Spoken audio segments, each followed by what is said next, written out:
Hey there guys, and welcome back to Adventure Planes. This week's episode is a lot longer than last week's episode, and I'm a lot happier with what is going on right now than I was before, because I kind of get into finishing stuff. Well, okay, not finishing stuff. That would be too strong of a word. I get things done, basically. This week I did it that I have the overall shape and feeling of the Kopenhagen area done. So I know where it is going, I know what I have to detail and what I have to improve, and the overall shape, all the buildings are there. It's only just that I have to improve on what is actually there. And I don't know if I will do that in the next episode straight away, because I kind of am tired of building in this area. I want to do something different, something other. For example, I plan to build a coaster in the near future. I plan to go for the single rail, and I think that is something we will see in this episode, actually, the plaza in front of the single rail, but that is something for later. I just wanted to explain how this episode will run, because right now you can see we're adding this flat ride on the other side of the canal plaza of the Copenhagen town area, and the build is already way more generic than what, for example, the tower of the Logflume is, or the restaurant area, and so on and so on. And that has a reason, because my idea of this area is that we had in the history of the park, there was the Copenhagen Pier. That was the first heavily themed area of the park. And then we had the looping coaster and the GCI, and that was kind of like the whole park in its starting years. And later in the days of the park, when it was really successful, it was probably the only bigger amusement park in its area, so it got a lot of traffic.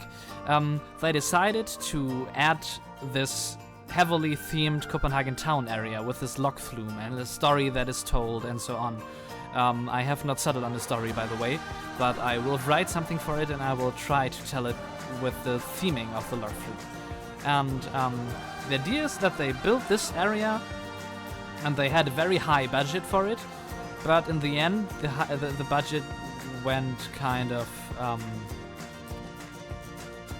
it wasn't quite enough in the end, so they had to decide to tune down the theming a little bit, and that is what is happening here. So we have the front area where you enter first, probably if you move to the right after the main street, and then you will be instantly in this Copenhagen town area, get this feeling of this heavily themed old city with its canals and the Logflume going through. And the further away we get from the Gatehouse, which, by the way, will get kind of rebuilt in this episode too, the further you get away from that, the more generic it becomes. And after you go down the stairs next to the flat ride we're building right now, then it is really generic and not themed at all. Actually, that is where the plaza for the single rail coaster will start. And the single rail coaster itself will have a very generic theming, but it will count as a Scandinavian Danish coaster, so it will have a name fitting to this area, and the theming that will be there next to the generic station and so on will be Nordic, will be Scandinavian, but it won't be like the Logflume that I have a very narrative queue line or something. Actually, that was something I was planning in before for the single rail, but I think this kind of stuff is more fitting for it, so that it's a little bit tuned down with the theming and it's just generic, and we have the slow transition into the New Orleans area that is coming shortly after this thing. I decided to swap two areas, so the New Orleans area will be the next one after this one we built, and we will work our way around counterclockwise around the lake. Probably. Maybe someday I'll decide I want to build on the side of the looping coaster again, and then I will do that. But for right now, that is my plan, to move on to the New Orleans area. And that has a reason, because I really want to build in this American New Orleans kind of architectural style, with all those balconies and woodwork and stuff like that. And I'm really looking forward to it, and I really want to build the Dark Ride too, my Jazz Club Dark Ride. Let's see how that one will turn out. But those are things for the future. This is something I tried for the first time. I wanted to have a sloped flower bed here. Well, flower bed is probably wrong, but I wanted to have foliage here that looks like it is a flower bed, so it is completely man-made, nothing natural to it. And I couldn't do it with the terrain, at least not for my satisfaction, because the problem with the terrain is that it has collision with the flat rides and the paths that are around those, so it wouldn't look nice. And so I had to improvise a little bit. You will see what I did right now, and you probably have seen this already in my Blueprint Tuesday videos, where I used this technique for the Nepalian Ferris wheel and the Toscana flat ride build. And this is this turned around bakery thing from the Christmas scenery. It has this earth texture. I am happy how it turned out, but not 100% satisfied with it. I would have preferred if I could have done it with a terrain tool, but I didn't know how to. Right now, I know a technique that would have worked. I saw that on the Reddit, and it is actually very smart and yet simple, so I don't know why I didn't come up with this. What the person on Reddit did, I will try to link the post into the description if I can find it again. They built the path or the scenery they wanted to align with the terrain, and then they used columns with the align to surface function, and then sloped the path with a flatten tool, not flatten to surface to foundation, but flatten to surface to those columns. So you have the slope that fits perfectly for pathways and for this kind of slope. And I don't think I will redo it because I'm quite happy right now how it looks, but that is something I will keep in mind for the future. Even for pathways like this one, I like that it's a stairway, but maybe if you want to do non-flat paths, it is better to use this column technique. By the way, the plaza you saw before we went here to this roof building was the plaza that will be in front of the single rail coaster. You will see that quite a lot in the next episode. Yeah, but that was that one where everything will get a little bit more generic. There will be a lot of forest going on in this area, and why that is and how that works with the park history I will tell you next episode. This is the new Gatehouse, by the way. I didn't record the Gatehouse itself because I didn't actually think I will keep it. I just wanted to mess around a little bit, but then I had this idea and was inspired and just started recording after that. But it's not really that much for the Gatehouse itself. What makes this thing enjoyable for me, it's those additions, those walls on the side of the Gatehouse. I really like the roofs. They add a lot more to the building than it had before, and it really looks like this entrance to this area of Copenhagen, while cutting the sidelines to it from the outside. So you have to go through this Gatehouse to really see what is inside of Copenhagen and its city area. And I didn't manage to get the actual gate bars in this grid thingy, but I think I will come back to the Gatehouse again. I know you already heard that a lot from me, but I will come back to this as to everything. It didn't happen, I think, as of right now, but we are still very early on in the build, and it will happen, believe me. I was already thinking of returning to the Main Street area, for example, while building this thing here, but that is stuff that will either happen right before the New Orleans area or while I am doing that. And actually I was thinking of making kind of showcase videos for that, because what my thought process was is I'm not sure if you want to see me going back to areas like the Main Street area, for example, and do little details. I will definitely show you bigger things. So for example, if I build the interior for the main shop on the Main Street, that is something I will show you no matter what. But for example, if I go back and add something to the roof, a little bit more of beamwork and signage, new planters or something, is that something you like to see, or is that something where you would say, okay, I got the general idea of that area, and if something is changing, I just want to see the end product? The idea I got actually from the new series from Mike Sheets, one of the bros from Podcoaster, who started his own park, Nagali Park, and very great series, by the way. I really liked the first episode. I will link you that one in the description if you don't already know it. If you watch me, you probably have already watched his stuff. But if you didn't, you should. Link is in the description.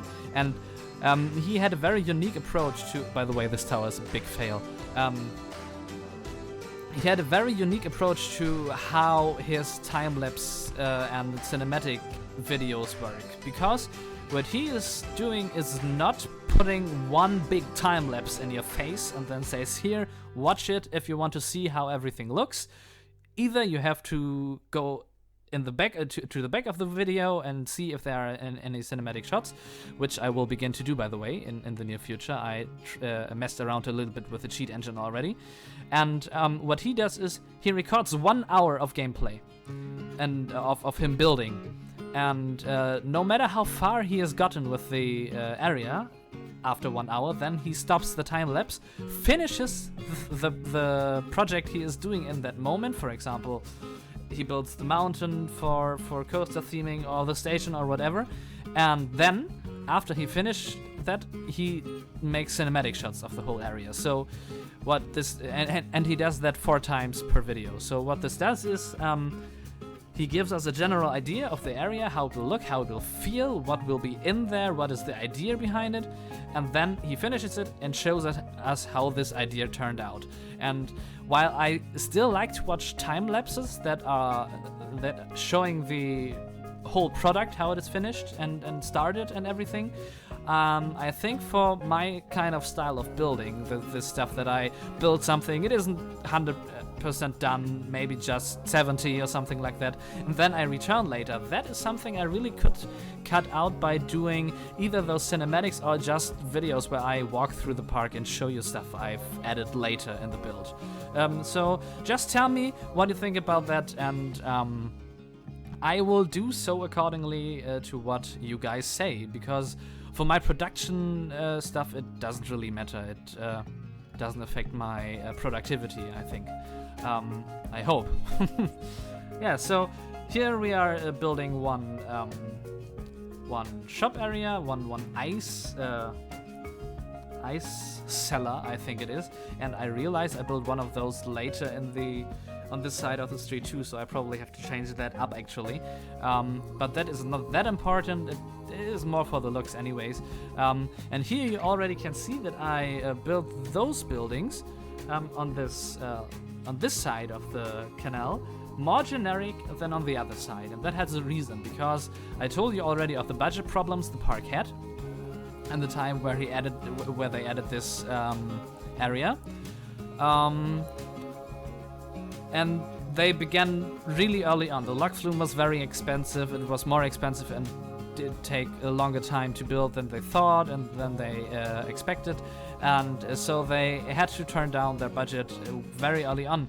And then the idea was, okay, you get through this gate and the first things you see are not the things to the left of you, because you naturally will look in front of you and on the other side of the canal. So the things that should draw you into this Copenhagen feeling, the immersion of it, are the buildings on the other side. So they are more themed than those ones here. But those ones are not totally generic, like the thing over by the flat ride. That's because it still is in this area where you are customized, if that is a word, to this immersive feeling of the Copenhagen area. So they should kind of deliver this feeling still. And that is something, again, what should accomplish this. This is on the front is not finished by far. So this is probably something I will do in the next episode. But this is only a facade. This building here is not actually a building. It's just a facade that adds to the immersion inside of the Copenhagen area. But if you're in the backstage area, you see that it's a facade and not really a building.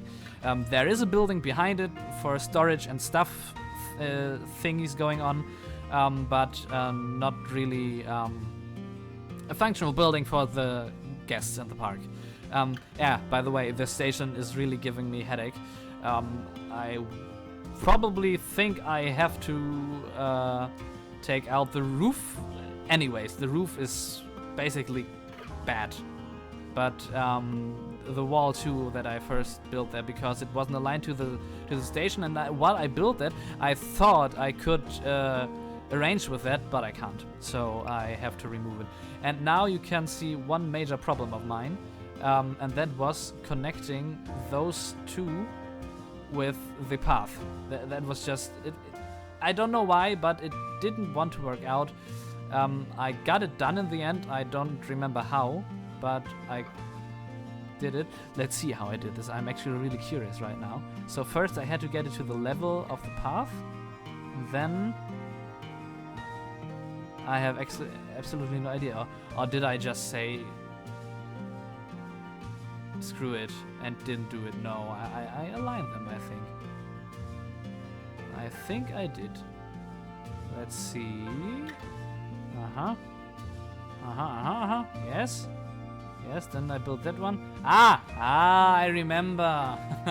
Yeah, I removed one path and then put in this wall. Yeah, it's actually interesting to watch your own time lapses sometimes.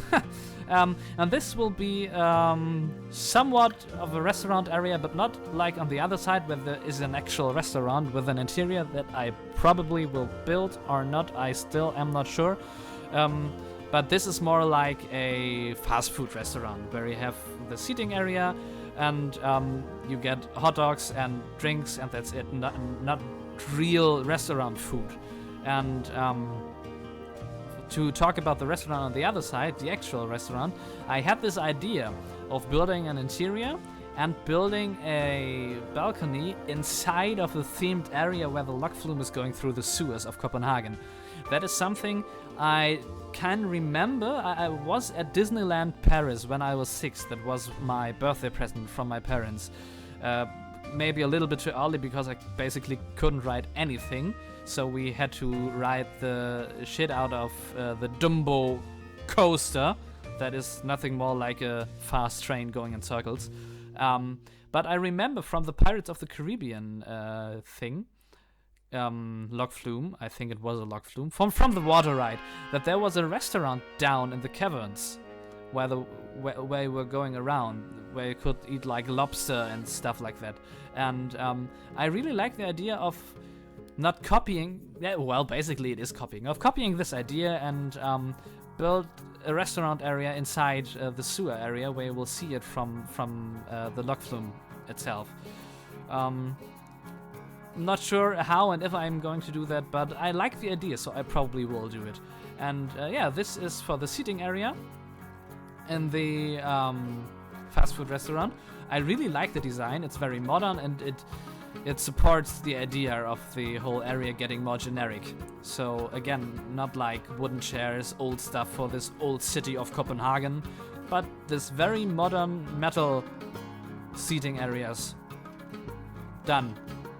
That's it. So nothing very fancy. A little bit of design is going on there, but it's not like they care very much about the theme that is going on in this area. About those ones, I'm not quite sure.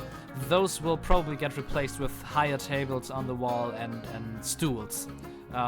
This was just me wanting to get done fast, because as I already told you, I'm getting kind of tired of this Copenhagen town area, and I sometimes have these phases where I just build stuff very fast to get finished with something, because I need a variation in my builds. And that's why I will move on from this Copenhagen area in the next episode and come back later, probably directly after the coaster, maybe. But I need a little bit of distraction from it. And I actually started a secret project next to this one. It's not that secret because I put a very telling screenshot on Reddit where you can already guess what is happening.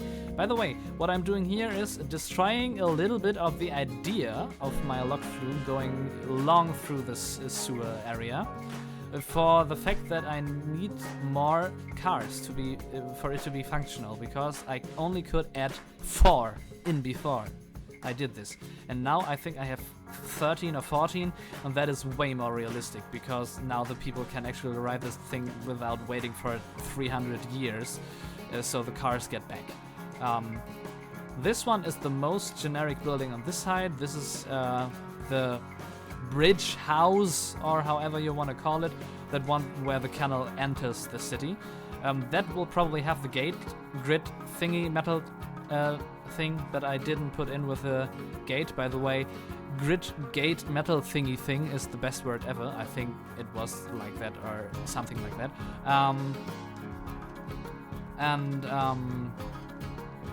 Here is where I put the second ice trader seller. What is the right word? Why do I know it? Shop. Thank you, brain. The second ice shop that I probably have to replace, or maybe I will leave it in, because in my idea this park is either located somewhere in northern USA or in the middle of Germany. Somewhat like middle Germany to northern Germany. I'm not quite sure, because the name Adventure Plains and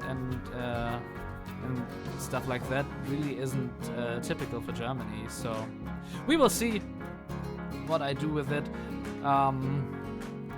I'm not quite sure. Maybe you guys can tell me in the comments if you had any idea while watching the video what nation my park is in, or what area. It doesn't have to be a nation, but is it more like next to a city, somewhere in the countryside, in the mountains, and so on and so on. Yeah, now we're adding a little bit of greenery to this side of the building. Some flowers, which I will recolor to green to be a little more of plants behind all of this stuff, so it just doesn't look so not overgrown. English. This was again a try of me to flee from the Copenhagen area and just look where the next station for the monorail will be. That is actually way too far away, I think. I already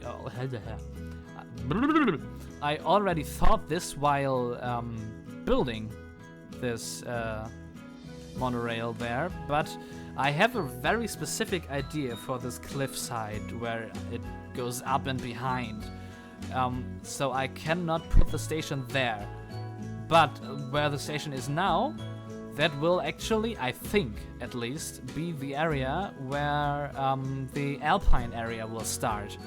And I wanted to have a station inside of New Orleans, so I probably have to figure out how to do that. Or maybe New Orleans will turn out bigger than I thought.